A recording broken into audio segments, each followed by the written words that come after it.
नमस्कार मित्रांनो, मुरांबा मालिकेच्या आजच्या भागामध्ये अक्षय आणि रमा रूममध्ये येतात. अक्षय म्हणतो की काय रमा, तुला क्रिकेटबद्दल इतकं सर्व माहिती कसे ग, खरंच खूप छान. तेव्हा रमा म्हणत असते की तुम्हाला काय वाटते की मुलींना क्रिकेट खेळायला बघायला आवडत नाही, पण सर्वात जास्त त्यांनाच क्रिकेटचा आनंद जास्त लुटता येतो आणि सर्वात जास्त क्रिकेट हे गल्लीत आणि चाळीतच खेळले जातात आणि त्याच माणसाकडून ज्या खिडकीच्या काचा क्रिकेट खेळताना फुटलेले असतात तीच लोक हे टी व्हीवर क्रिकेट बघण्याचा जास्त आनंद घेत असतात. अक्षयला हसू येते आणि अक्षय म्हणतो की खरंच रमा, तू बरोबर बोलते, आपल्या देशाला क्रिकेट खेळण्याचे खरंच खूप वेडच आहे. रमा म्हणते की काही पुरुषांना बायकांना काही समजतच नाही असे सुद्धा दाखवायचे वेड सुद्धा आहे. अक्षय म्हणतो की स्त्री विरुद्ध पुरुष असा जागतिक प्रश्न माझ्यासमोर मांडून तुला त्याबद्दल माझ्याबरोबर आत्ता भांडायचे का, आणि माझी तर भांडायची अजिबात इच्छा नाही. तुला भांडायचे असले तर तू भांडू शकते, पण आज मी जाम खुश आहे कारण मी श्रुती मंदानाला भेटलेलो आहोत. अक्षय श्रुती मंदनाचे रमासमोर कौतुक करत असतो. अगं रमा, मी तिच्यासमोर असे गप्पा मारण्यासाठी बसलो होतो आणि खरंच ती किती छान असे क्रिकेट खेळत असते. अक्षय सांगू लागतो की खरंच काय सुंदर खेळतेस आणि किती टॅलेंटेड आहे ती मुलगी, आणि त्याच हाताने मला तिने हँडशेक केला. म्हणजे खरंच ती ज्या हाताने इतके सिक्सर आणि बॉलर मारते, खरंच रमा खरंच सांगण्यासारखे आहे. म्हणून अक्षय खूपच कौतुक करत असतो. रमाला मात्र राग येतो आणि रमा म्हणते की तिने तुम्हाला हँडशेक केला का. अक्षय म्हणतो की तिने नाही, मीच केला, पण तिने नंतर ओळखलं मला आणि मी तिला ओळखतो, पण ती मला ओळखत नव्हती अगोदर. रमा लगेच म्हणते की हो, आम्ही बायका सुंदर टॅलेंटेड असतोच ना. तर अक्षय म्हणतो की हो हो, खरंच काही बायका खूप सुंदर आणि टॅलेंटेड असतात. रमा लगेच अक्षयला म्हणते की म्हणजे तुम्हाला काय म्हणायचे की मी सुंदर नाही, टॅलेंटेड नाही, हुशार नाही असे का. अक्षय म्हणतो की नाही ग. अक्षय म्हणतो की अगं मी श्रुतीबद्दल बोलतो. तेव्हा रमा लगेच ही जोराने ओरडते आणि कशाला बायको समोर हे बोलता, बायको कशी आहे तिचे वर्णन करा, तिचे कौतुक करा. अक्षय काही कौतुक करायचे थांबत नसतो. खरंच श्रुती मंदना खूप टॅलेंटेड आणि काय सुंदर गेम करतेस, खरंच खूप सुंदर, अप्रतिम. तर रमाला खूप राग येतो आणि रमा लगेच आपल्या हाताने अक्षयचा तो हात ही पदराने पुसू लागते. आणि मी एकदा तुला मॅच बघण्यासाठी नक्की घेऊन जाईल. रमा म्हणते की बघायचे की तुम्हाला, आपण इकडे खेळू ना मॅच. अक्षय म्हणतो की श्रुती मंदना आणि तू अशी मॅच खेळायची का. अक्षय म्हणतो की म्हणजे अच्छा, आपल्या मुकादम फॅमिलीची ही गर्ल्स आणि बॉईज यांची मॅच होणार का. पण पाऊस संपून दे, पाऊस संपल्यानंतर मी क्रिकेट खेळण्यासाठी जागा निर्माण करतो आणि मग तुला हव्या तेवढ्या तू काचा फोडू शकते. रमा म्हणते ठीक आहे, मग आता तुम्ही मला न विचारता त्या स्मृती वंदनाला भेटण्यासाठी गेलात, मग आता मी सुद्धा रणवीर सिंगला भेटायला जाते आणि तुम्ही सुद्धा म्हणू नका की का गेली आणि मला तुझ्याबरोबर येऊन दे. अक्षय म्हणतो की रमा, मी का असे म्हणेल, आणि मी त्याला बघून इतका जलस्वी नाही होणार. तिथे जर दीपिका असेल तर मी नक्की येईल तुझ्याबरोबर, आणि तेथे जर दीपिका असेल तर मला नक्की सांग बर का. तर रमाला पुन्हा राग येतो आणि रमा म्हणते की मला खूप कामं आहेत, तुम्ही बसा. जिने तुम्हाला हँडशेक केलं तिच्या आठवणीत बघणं होऊन रमा रागाने तिथून जायला निघते. तर अक्षय रमाला हाताला धरतो आणि आपल्या मिठीत घेतो. रमाला मिठीत घेऊन अक्षय म्हणतो की माझ्या आठवणीत फक्त तूच आहे, कारण तूच माझी विकेट काढलेली आहे. तर रमा खूप खुश होते.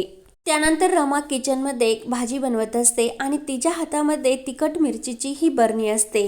रेवा तेथे येते आणि ते सर्व बघत असते आणि मनात म्हणत असते की हा तिखट मसाला जर डोळ्यामध्ये पडला तर कशी ही आग होत असते. त्यामुळे आता रमा, तू माझ्या अक्षयच्या मागे पुढे करायची सवय आहे ना तुला, आता बघ मी कशी तुझी जिरवते. म्हणून रेवा गुपचूप येते आणि रमाचे तोंड तिकडे वळलेले असते.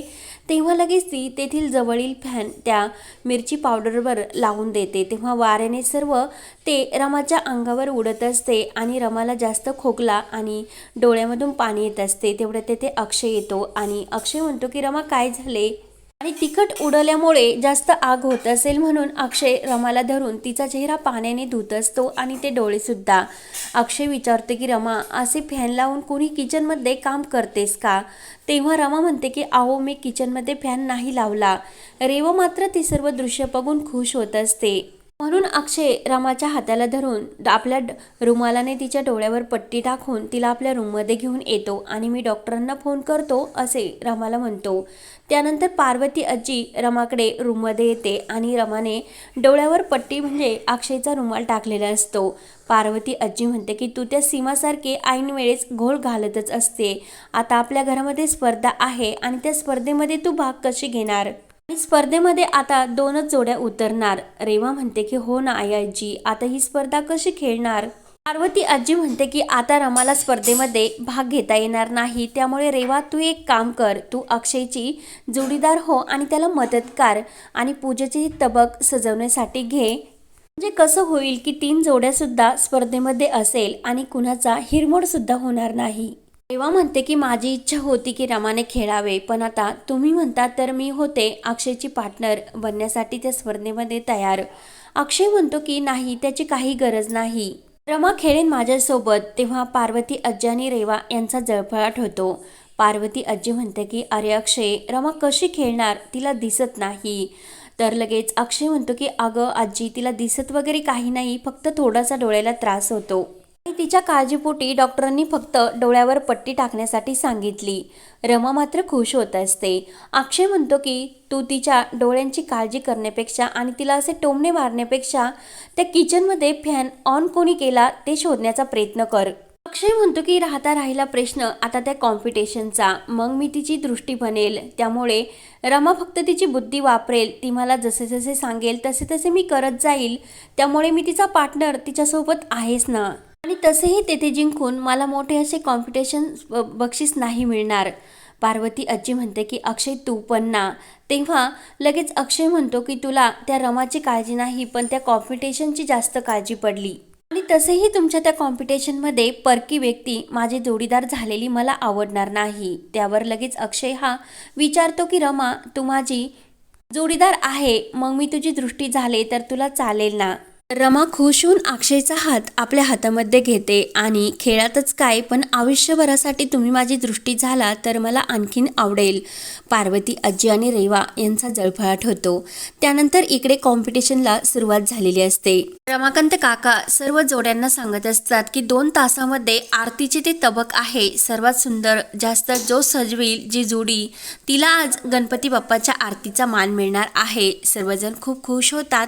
तर सर्व जोड्या कामाला लागतात. तर अभिही वेगळेच गवत हा दुर्वा बनण्यासाठी घेऊन येतो. आरती म्हणते की अरे तुला गवत सुद्धा कळत नाही आणि दुर्वा कोणत्याच असतात, चल तू माझ्याबरोबर. त्यानंतर इकडे अक्षय हा रमाकडे काही फुले घेऊन येतो. रमा वाज घेऊन विचारते की ही कसली फुले आहेत. तेव्हा रमा म्हणते की हे असे होते बघा की वाज घेतलेली फुलं देवाला नाही चालत. त्यानंतर इकडे जान्हवी सुद्धा आपल्या रूममध्ये मोबाईलवर फुलांची ऑर्डर देत असते. आनंद म्हणतो की अगं जानू, आपल्या बगीच्यामध्ये हे सर्व फुले आहेत, आपण इकडे ऑर्डर कशाला द्यायची. तर जानू म्हणते की अरे आनंद, फुलं तोडण्यासाठी कुणाकडे वेळ आहे, फुलं लगेच आता ऑर्डर केल्यानंतर येतील. त्यानंतर इकडे रमा जसे जसे सांगत असते अक्षय तसे तसेच करत असतो आणि अक्षय म्हणतो की रमा, तुम्ही बायकांना इतकं सर्व लक्षात कसं राहतं आणि कसं जमतं. मला तर असे वाटते की तुम्ही बायका ना चालत्या फिरत्या कॅम्प्युटर सारख्या असतात. रमा म्हणते की अहो, प्रत्येक गोष्ट ही लक्षात ठेवावीच लागते. वर्षानुवर्ष बायकांना किती काही काम करावे लागतात. सुईत धागा ओवणे, तांदूळ निवडणे, त्यातील खडे काढणे, असे बारीक सारीक काम हे लक्षात ठेवावीच लागतात. त्यामुळे बायकांना सर्व काही डिटेल्स जमत असतात. त्यानंतर अक्षय विचारतात की गणपती बाप्पाला ह्या दुर्वा का वाहतात. तर रमा म्हणते की गणपतीची मूर्ती ही बुद्धीची देवता मानली जाते आणि जितकी ती बुद्धीची देवता आहे तितकी तापीट सुद्धा आहे.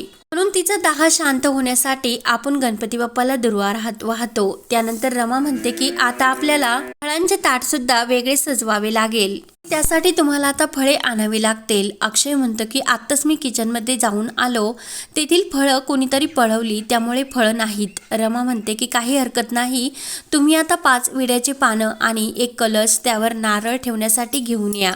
आणि येताना किचनमध्ये त्या प्रसादाच्या आणि पंचामृताच्या 3 वाट्या ठेवलेल्या आहेत, त्या सुद्धा घेऊन या आणि दुर्वा सुद्धा बरोबर आणा. तुम्हाला फक्त एवढंसं काम आहे आणि ते लक्षात ठेवून सर्व व्यवस्थित घेऊन यायचे. अक्षय मात्र रमाकडेच बघत असतो. अक्षय रमाला म्हणतो की खरंच तुझं कौतुक करावं तितकं कमी, कारण प्रत्येक गोष्ट किती तुमच्या बायकांच्या लक्षात राहत असते. रमा मात्र खुश होते आणि हा भाग येथे संपतो. पुढील भागामध्ये अक्षय रमाच्या केसामध्ये मस्त असा फुलांचा गजरा लावतो. रेवा आणि पार्वती आजी ते बघून जळफळाट होत असतात. तर अक्षय त्यांच्यासमोर रमाला म्हणत असतो की बागेत मी फुलं आणण्यासाठी गेलो होतो ना, तेव्हा तुझ्यासाठी सुद्धा ही फुलं घेऊन मी आलो. त्यानंतर गणपती बाप्पाच्या विसर्जनाचा दिवस असतो आणि रमा म्हणत असते की घरामध्ये बाप्पा असल्यानंतर किती मस्त आणि सुंदर वाटत असते.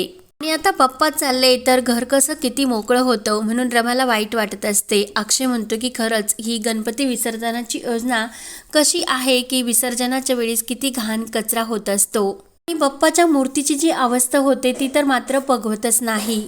आणि सर्वजण खूप आनंदाने गणपती बाप्पाचा जय जयकार करून विसर्जन करतात. तर पुढे आता काय काय होत राहणार हे पाहण्यासाठी आपल्या चॅनलला नक्की सबस्क्राईब करत राहा.